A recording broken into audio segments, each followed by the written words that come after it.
Workplace Bereavement. She is the founder and chair of Talking About Loss, a bereavement charity established in 2019 to create safe spaces for those navigating grief. In 2023, she expanded her impact with the launch of Workplace Bereavement Advocacy, a program offering training and support for organizations to care for bereaved employees. Her compassionate leadership earned her the Together Award at BBC's Make a Difference Awards in 2022. This is amazing. Wow. We have the Courageous Award of today, which is to Natalie Morgan, who has stepped in at 12 hours' notice. Natalie is the Business Development Manager for AccXel, the UK's industry-led construction school, which was founded by one of her colleagues, Natalie King, and her sister, Nicola Bird, to tackle the sector's skills crisis. And we all know how much we need this in our lives, in our construction lives. AccXel has become a nationally recognized for its innovative, inclusive approach to construction education, working with industry partners and the government to ensure learners gain future-proof skills. They are passionate about diversity and changing perceptions in the sector. Thank you for joining us today, Natalie, and stepping in. We have Mani, who I've had the pleasure of being on panels with before.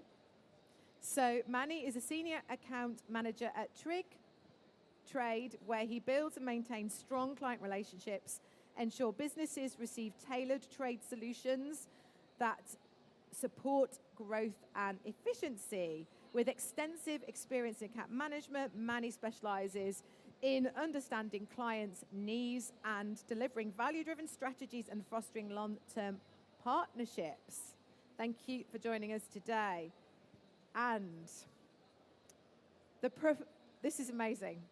The Reverend Professor Errol Lawson, I just feel like you should just get an applause just for that, is a leadership strategist, author, and award-winning social entrepreneur working across construction, education, and enterprise. He is the founder of the Building the Futures Awards and leads Birmingham's annual Construction Summit and Careers Fair. And there's still more to go. It's amazing. Uniting industry and education to access the skills gap. He also serves as CEO of Emerge Leadership UK, delivering leadership and soft skills training across the construction industry. Recognized with an honorary professorship and visiting fellowship at University College Birmingham, he holds an MSc in Enterprise Management and was named Empowering Potential Leader of the Year at the Midlands Leadership Awards. That's amazing. I feel like we're done. Like, that's it. Is that me? I'm like, this is amazing. Right. So, in order to get a bit of audience participation, because we're going to be talking about mental health in construction, which is really important, you can join the discussions. There's going to be some questions here.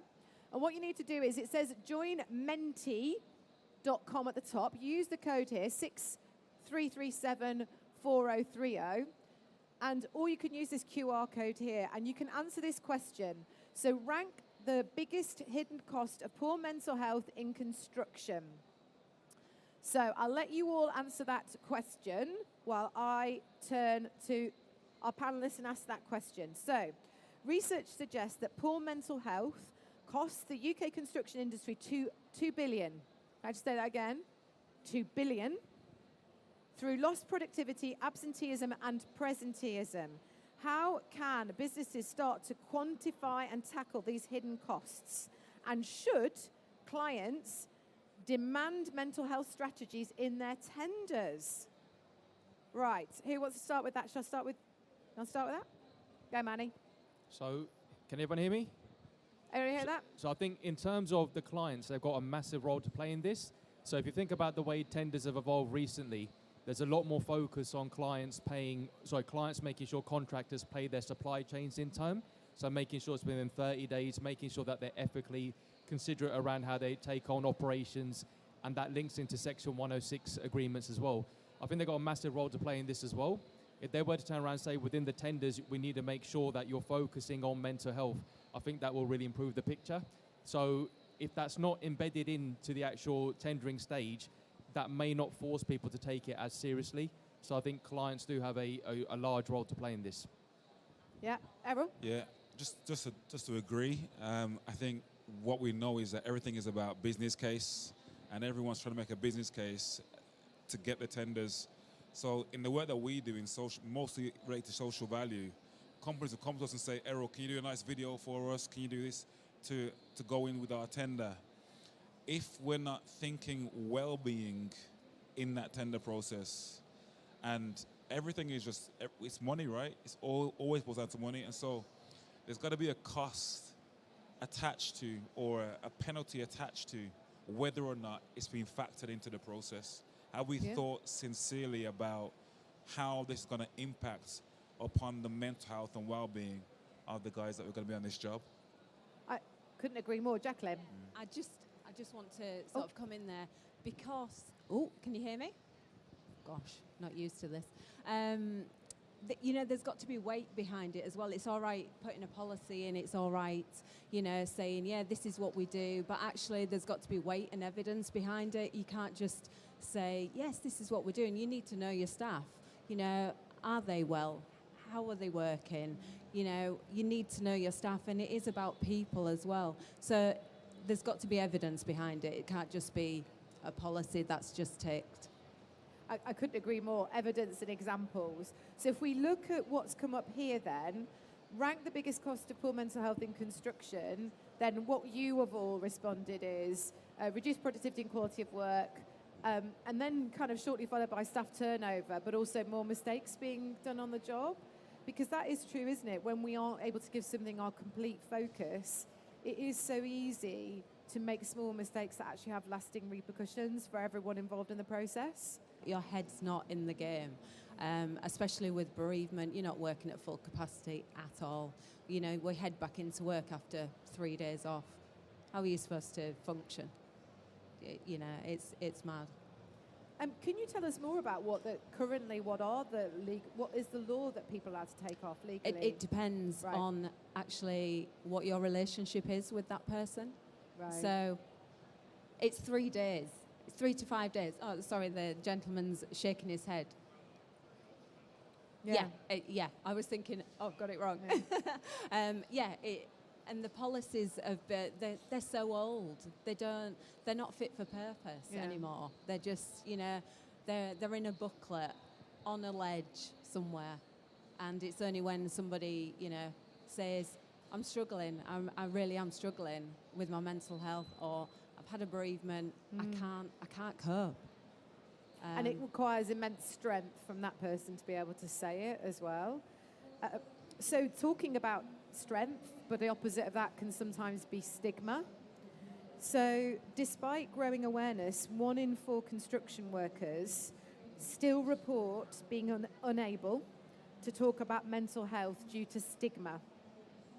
How do we move from awareness campaigns, and I think there is quite a lot of awareness campaigns to be fair, to a genuine cultural shift on sites and in offices? Anyone got any ideas on that? I'll say a little bit. I think it's such a big issue, right? The data's all there, tells us that, you know, high rates of men are feeling like they can't speak, or the reality is that the issues that are affecting people most of the times are external to the workplace. And if you imagine someone who's coming to work and they're going through a divorce, or they're going through, the kids are playing up, or there's issues at home. You come to a construction site where, you know, you're a contractor, say, and who do you talk to, right? All they're concerned about is that this is what you need to get done by this time. And everyone's got targets, and everyone's under pressure, and everyone's striving, and everyone's struggling, right? And so the question around how we change the culture is a really big one. Yeah. Because the culture itself, it demands a certain kind of attitude, a certain kind of mentality in order to get results, a very driven culture. And so I've seen examples where people have is it construction sport? They do some sports stuff with Yeah. for people in construction, and there's Lighthouse and others. Yeah.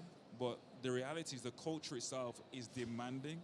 It's heavy. It's hard work, right? Yes. And so I've been thinking about this a lot coming to this panel. Like the reality of the culture, like it's not going to change easily, right? It's not going to change easily until I think we go back to apprentices, and in the apprenticeship training that we build into that training mental health and well-being training to get to really understand, like, you're going to be working in some small tight places under bridges, and loud noise and all kinds of stresses that impact upon your well-being, and you need to have a plan for how you get that support when you need it, because you are going to need it in this sector, especially if you're working on sites, right? Maybe not if you're behind the scenes in the office, project management so much, but these issues are real issues that they're not going to go away with lunchtime talks or toolbox talks, which are important. And even mental health first aid training, like a 2-day training course will give you some information, but you need years of support. And so until it's built into, for me, apprenticeships, training for apprenticeships, even in colleges, and that we really begin to take it seriously, I think it's hard not to crack. Yeah. Do you want to add anything? Yeah, I think just going on to that point as well, when you haven't got that same sort of setup every single day, that plays a massive factor into it. So if your home life, or you've got issues in your home life, there's no way you can focus 100% when you're at work. So going back to the point that was made there, if you're working within a small group, if you need support, you need help, at least they're going to be there. If you go to a construction site, it may not be that case. So I think one way to fix it will be, we were saying about clients having more of a say in making sure that mental health is looked at by contractors, but there should be at least training done. So every single site should have someone available at every single hour to speak to. And I think one of the things that gets said over and over again is that you have people wearing certain colored t-shirts, hats, watches, they're available to speak. But not everyone wants to speak to someone when it's known that they're the person to go to for mental health. I mean, like, if there's people sitting here, how many people would openly go to someone and speak about mental health in front of other people? How many people would be a bit more reluctant and want to do it in quiet? Yeah, exactly. So it's a blend there. So I think what needs to be done is there needs to be every single hour of that construction cycle, whether that's from 8 till 5, 9 till 6, there should be someone available in an office, but it doesn't say that it's for mental health. That's just to go in if you want to speak about anything. That way, no one knows why you're going in there. That's a very good. And then that way you feel a bit more comfortable as well. I think that's a really good way of avoiding that stigma, because some people do feel awkward, other people feel more empowered to discuss how they feel.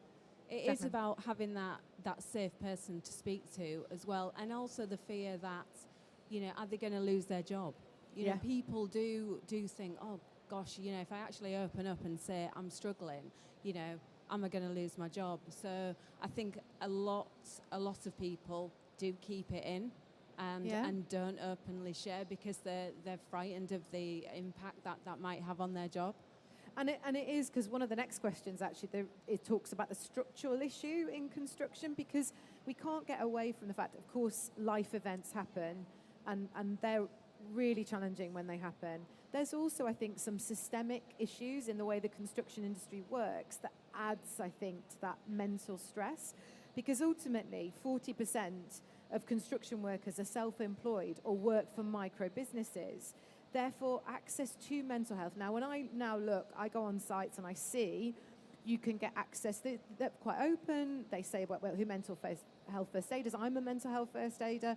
So there are people around, but I think ultimately, if you might not have access to some employee assistance programs if you're not actually employed by that organisation. It depends on the organisation.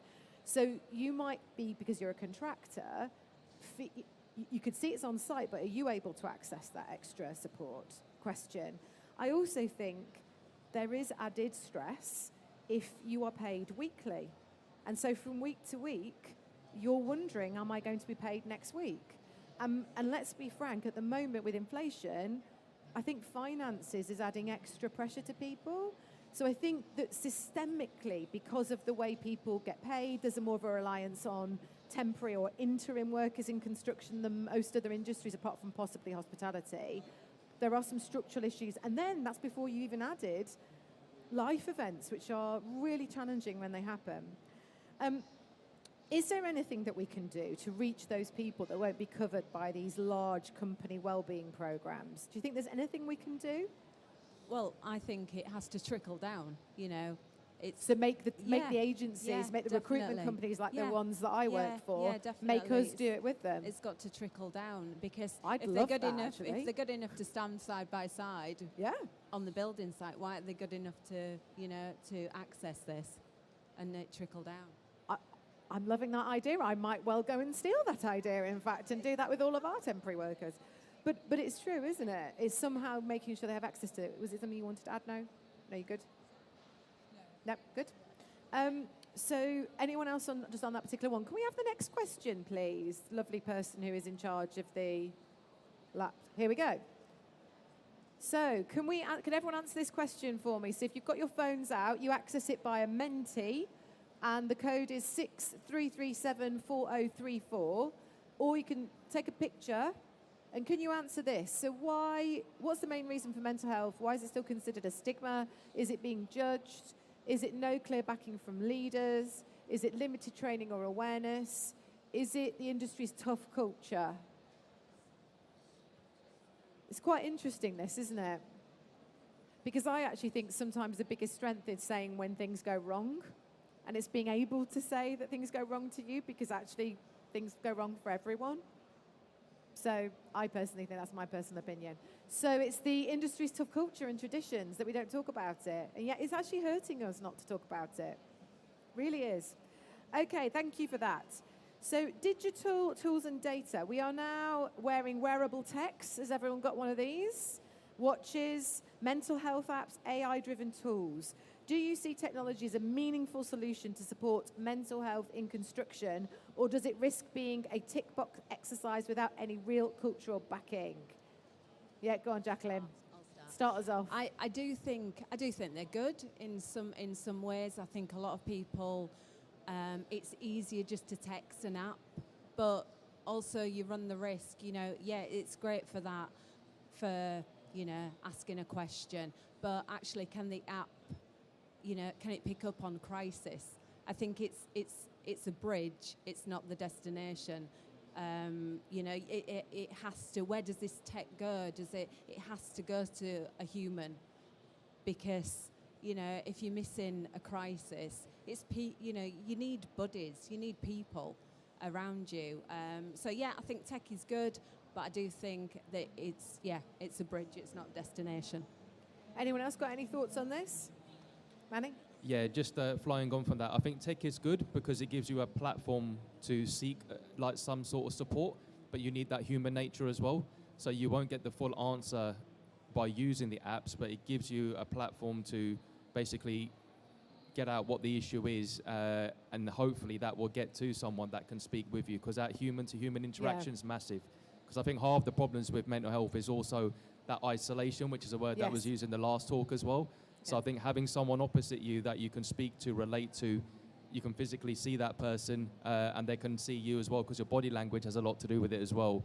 I think that's where you're going to get the most amount of support. Errol? Yeah, totally agree. I think we obviously live in a tech generation. Young people today are using tech. All of us probably using tech. Yeah. AI is taking over everything, right? And so I think there's no choice really then we need to use more tech in just creating spaces for conversation to happen. But I agree that it needs to not come across as superficial or a tick box or just a mechanical interaction with an AI bot. There needs to be some human follow-up. There needs to be genuine. It needs to be embedded in culture. It needs to be seen that the whole organizational culture is engaged in ensuring that this is not just a thing that we're doing to tick a box. What we want to know, how are you really? How are you doing really? Like, who are you really? And so as a connection point, AI, tech, tools, brilliant. But for it to not be superficial, I think we've got to be more intentional about making sure it's adopted organizationally wide, it's in the culture, and there's human follow-up. And I think that's connection. a really good idea, that idea of the bridge, because it's a really good resource for us to actually go off and maybe sort of go and help ourselves a little bit, but it's also knowing that that shouldn't be the end, that there are professionals, people around that can actually help. And I think often when you contact services, actually if you can show that you've accessed and you've tried to self-help, sometimes that can help speed the process up. Excellent. Can we have the next question, please, on the okay, what we've got here? Oh, perfect question. What would help the most with mental health for small contractors and the self-employed, which do form 45% of our industry? Is it fair and reliable pay? Like I was saying that earlier, wasn't I? That's that sort of systemic problem week to week, never feeling quite secure in terms of your money, access to mental health services, a stronger peer group, so feeling like you can talk to other people, less workload pressure. I mean, that's part of the industry, isn't it? On time, on budget. Is it ever really realistic? So a strong peer group and community support. Well, hopefully we're forming a bit of that today then. Let's hope we can be part of that solution. Excellent. So I'm going to come on to, no, I'm gone. The link between safety and mental health. Studies show that poor mental health can increase accidents. This is kind of what you were saying earlier, Jacqueline. Can increase accidents by 60%. Should mental health monitoring and support be considered as part of site's health and safety compliance? Should it be treated the same way as physical risks? Definitely. I mean, that's a great question. Definitely. You know, you do risk assessments every single day. Why aren't we doing physical risk assessments? Yeah. And again, it's that human interaction. It's knowing your staff and working with them. You know, no, I'm not doing great this week. Right, how can we support you? How can, you know, and it's not about taking them off of that job, but how can you give them a little bit more support? Yeah. Because people do get nervous. They don't want to lose the job. And if they do speak up, they feel that their job's going to be taken away from them. Yeah. So it's having that buddy on site as well, it's all about human connection, culture. That's what it is. We're going to want to add something, Natalie. No? No, it will lead on from the conversation. Yeah, okay. So I think it's a really, really good point, though, because I think also what we don't want people to feel is that it's binary, as in, if I say something, it will go to the worst extent of, it means I will lose my job. I think it's knowing, actually, I could be swapped out, or you might not be swapped out. Actually, they're just going to help or adapt the situation to make it better for you. I think it's just for them as well, making them feel valued. And I think when they feel valued because they've been heard, that just will take a massive weight off their shoulders anyway. Yeah, of course, hugely. Okay, so next one. Women. Women make up, as for any of you who were at the wonderful Women in Construction Awards on Friday night, which was amazing, we know that. Women make up less than 50% of the construction workforce. How do gender dynamics and minority representation affect mental health in the sector? Are we missing an opportunity to improve well-being by making construction more inclusive?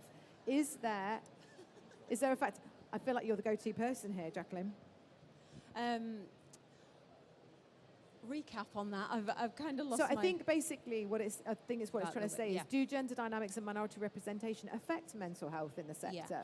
Yeah. So I think I used to be a firefighter.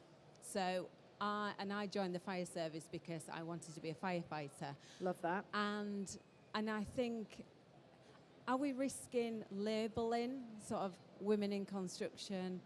You know. I don't know. I feel like, are we labelling ourselves and then we're isolating ourselves by labelling? Because when I went into the fire service, I felt the divide from the women, not the men. The men were, I was part of the team. I brought a different strength to what the other guys did, and we worked as a team. And I think, and it is about working as a team. You know, if we're making the job look fantastic for anybody to join. It doesn't have to be like, oh, you've got to be a woman a woman but to join. I guess maybe what it's trying to suggest is where an environment is diverse, then perhaps there is more ability to create things like psychological safety or an ability to take away from sort of certain types of thinking and challenge that thinking, perhaps around stereotypes of how we should behave, and not feeling like we have to live up to certain kind of pressures. I mean, for me, as a firefighter, I'm not physically as strong as a man, and I know that, you know. So again, we worked as a team, but I think it's making the job, it's for everybody. It's for everybody, and we all bring different skills, and that's what makes a great team. Absolutely, and I wonder if that impacts on mental health. Were you going to say something, Errol? I think there's something about having a compassionate culture, generally speaking.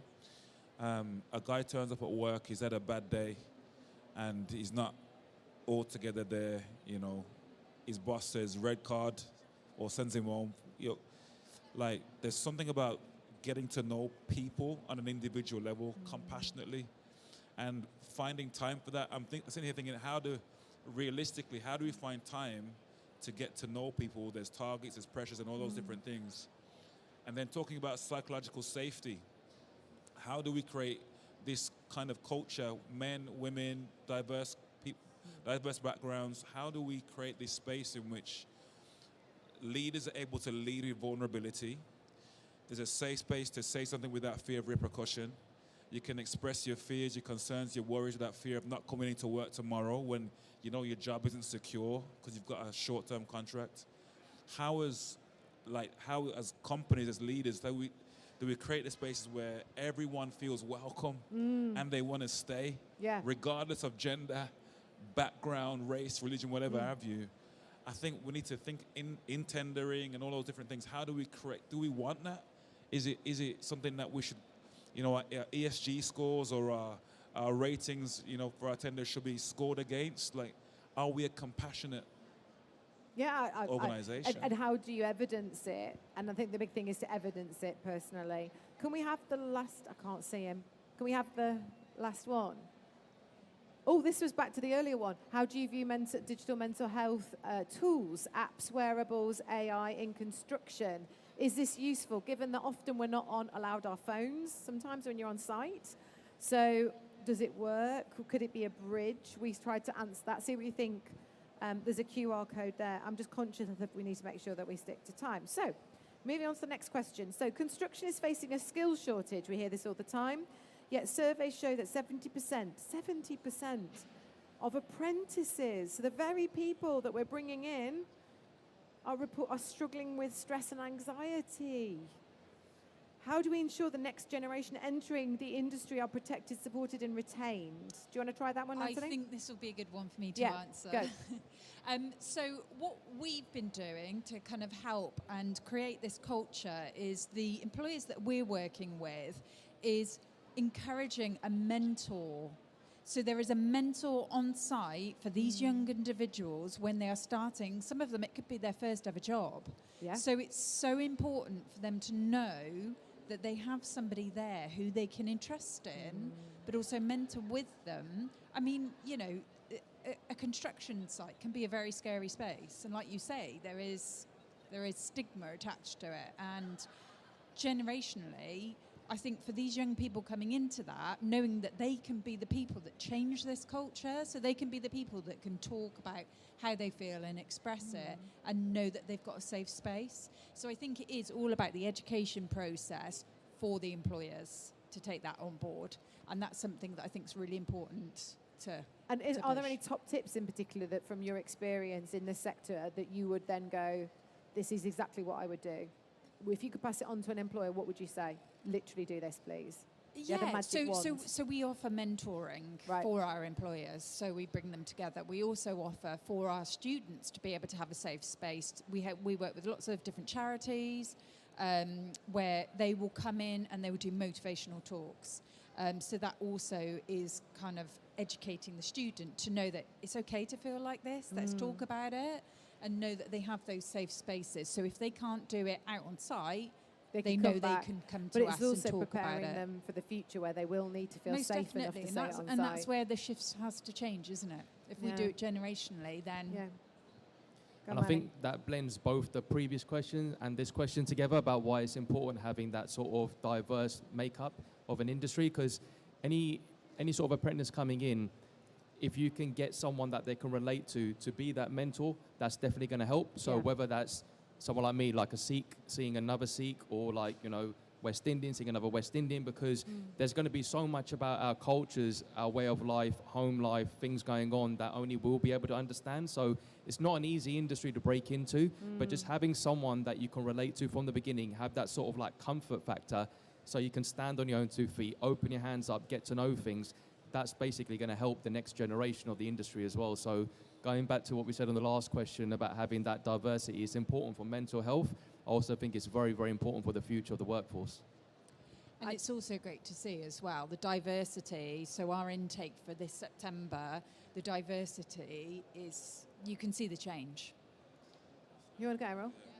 So we've, bit of a plug here. So we've launched the Building the Future Awards, which is a platform for celebrating and showcasing young people in construction, age 18 to 35.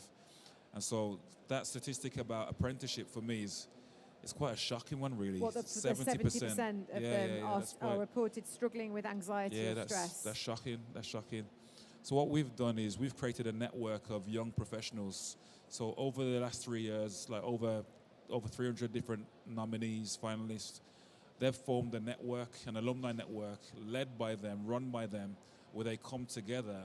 There's mentorship. There's all kinds of opportunities to be inspired, be encouraged, because it's, like as my friend said, like getting into the industry, it's very daunting for a young person, and it can feel quite male-dominated. It can feel quite, you know, lots of silos here and there. And it's all about who you know. Yeah. It can be quite daunting, and so we've got to trash that narrative somehow and make it accessible, welcoming. And when you do get inside, you find it's an amazing place to be. It's an amazing industry to work in. Again, a big plug for Women in Construction Awards, so I'm going to say this again. It was last Friday. I've already said to Michaela, I want to bring one of my sons to it next year. A couple of people I know brought their kids to it. It is such a good, frankly, recruitment campaign for construction, because people can realise the impact that you make. My middle son's showing signs of wanting to come into the industry, and I keep saying to him, you'll build people's houses, you'll build people's hospitals, schools, you know, where they go to have fun, where they go to learn, where they go, all these things will happen because of you. And we never must forget that we really do impact on people's lives. We're not building microchips, we're building people's schools and hospitals and libraries and places where they meet. We build the roads, make sure the water comes out of their taps in the morning clean, the dirty water gets taken away. That's us. So to me, it's amazing, this industry. That's why I've been in it for 26 years, because we make a difference. But it's also making sure that they're being looked after when they first arrive, and feeling like it is okay, and from the start understanding it's okay to talk about it. Okay, so it's just awful still to read these sort of stats, 26 years in, that construction workers are still 3 times more likely to die by suicide than the average worker. Why is our industry still so vulnerable in 2025? Why? And do you believe what specific interventions could make a measurable difference in changing this? Who wants to start? So I think there's a couple of factors. One is the hours involved in it. There's no consistency at times, because you could be working on one part of the country and then you get moved with a contract to another part of the country. Look, I've got OCD, so for me, I love this industry because it's basically what's putting food on the table for my family. But if I think about, like, with me and my own issues that I have, I would struggle in that kind of environment. I mean, we just literally moved office, and I got a wicked team, and they let me just sort of sit in the room, walk around the building, get comfortable. Little things like where the plant pot goes, it sounds stupid, but that's a massive thing to me. So I think there's so many factors that go into the hours, and then obviously if you've got family back home, that may impact how you can communicate with the family, because if they're going to sleep when you're waking up, then they're waking up when you go to sleep. It could be the weekend before you speak to them. You might be working on the weekend. I think one way you can it's not going to fix it straight away, but a potential solution is, I'm a massive boxing and wrestling fan, and obviously with what happened with Ricky Hatton recently as well, you know, the older you get, the more you lose people. The older I'm getting, I'm losing people that I've grown up watching on TV, etc. You know, they openly come out and say, look, they were struggling and they need help. And these are people that you wouldn't really think that they'd be the ones struggling. Now, you could potentially help two areas of the workforce, the construction side and also the sports side as well. The sports side, they have a very limited number of years depending on what they're going into. So boxing, for example, it could be a 10, could be an 18-year career. But then after that, what a lot of them say is they worry about what's next. You know, how's that money going to be coming through? It's that buzz of being out there and then that being removed. Same with construction. Same with construction as well. So I think it's a case of if they can support each other, potentially they may help as well, because you can then relate to each other's experiences. I think it's difficult as well, isn't it? Because you have so much self-employment. I think structurally that's the issue, that it will only change slowly and over time, I think. That's the reality. And those people could be the breadwinners for the household. Absolutely. So it's kind of like, and if, you know, obviously weather dependent as well could be another big thing. It makes it very, very difficult. It's interesting because when you speak to people, I was speaking to someone who'd taken on an apprentice recently, like a very small business owner in the construction industry.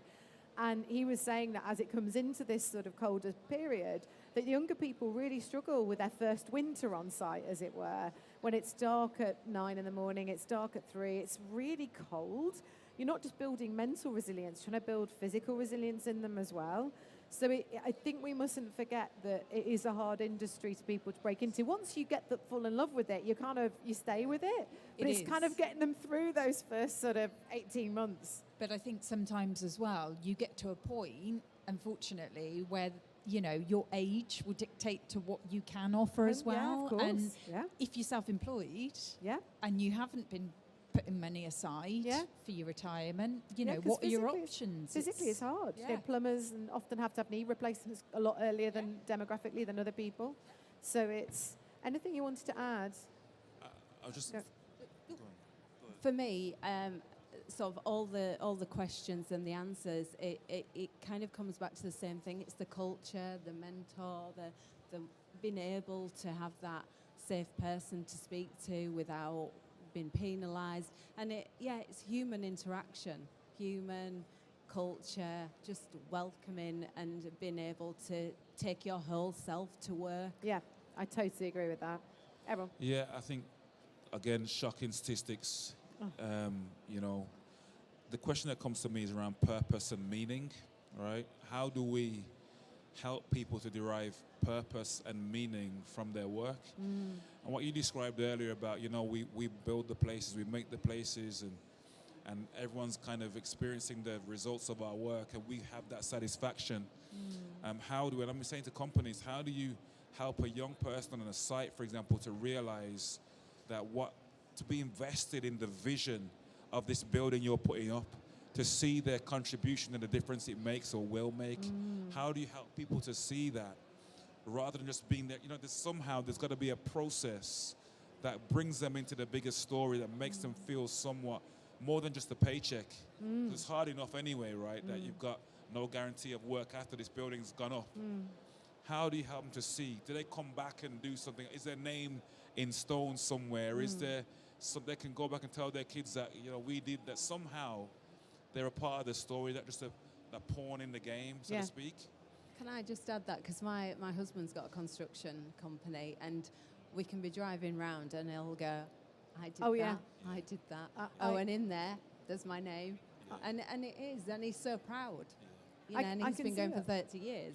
I every day, so I come into London, and I normally come into London Bridge, and there's the Shard. And I placed all the structural engineers that were on that, and I remember placing them. And so every time I come into London Bridge and see the Shard, I think I helped to build that. It's a long-term play for these little apprentices coming in. You know, they'll have to wait 15 years to see it built and go, I helped to build that. But it's how we keep them in the short term, I think. We've done all the questions, I think. The person who was helping me, I think we've done the questions. I guess my next question is, we've got 5 minutes.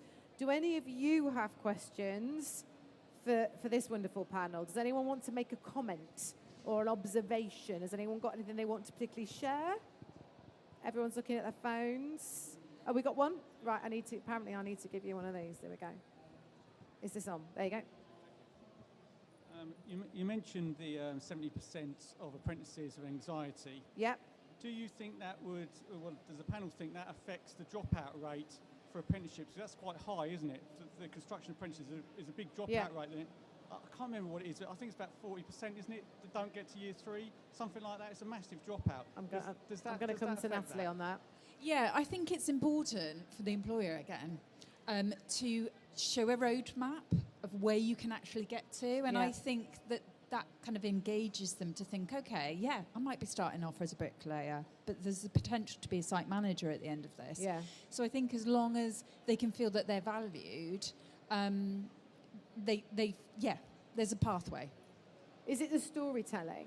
Do they need the storytelling of this is the pathway, this is how it goes? Yeah, I think so. I mean, we very much push that when we're interviewing those apprentices before we've even found them an employer. Yeah. Does that answer your question? Do you want? Well, I think I was sort of thinking about the anxiety. I mean, them 70%, them statistics of the anxiety of apprentices, are those the ones that drop out? I mean, or are they the ones that carry on? I mean, that's what I'm sort of getting at, that sort of thing. Is that? Natalie, do you have any comment on that? It's really hard for me to be able to pull any stats for you because I've only been with the business since June. But what I have seen, very much, I don't think the dropout. We don't experience a high amount, but I think sometimes it could be that people they've had an introduction to a role and then thought, actually, I don't think that is for me. And they will move within the construction industry, but possibly to another role. Yeah. I think also our industry, sadly, is probably the opposite of instant gratification. You know, you can be working on a project and it won't be finished for years. And I think that going back to Errol's point about purpose, I think that's so important. It's got to be more than I can see the end of this project. It's got to be, I can see where my career's going. I can know why I'm doing this. I can see that I can see what my next sort of the next milestone before I get to the end. And I think if they can't see that, it's easy, isn't it? When it is cold, when it is dark, for it to stop, people to stop. Thank you. No problem. Any other questions? We're going to start momentarily on the next panels, but before we do that, can we have a big round of applause for Errol, for Natalie, for Jacqueline, and for Mani? And then in, I think, 5 minutes' time, we're going to be starting on all about recruitment within the industry. How do we recruit and maintain all those talented people that we need in the industry? Thanks very much.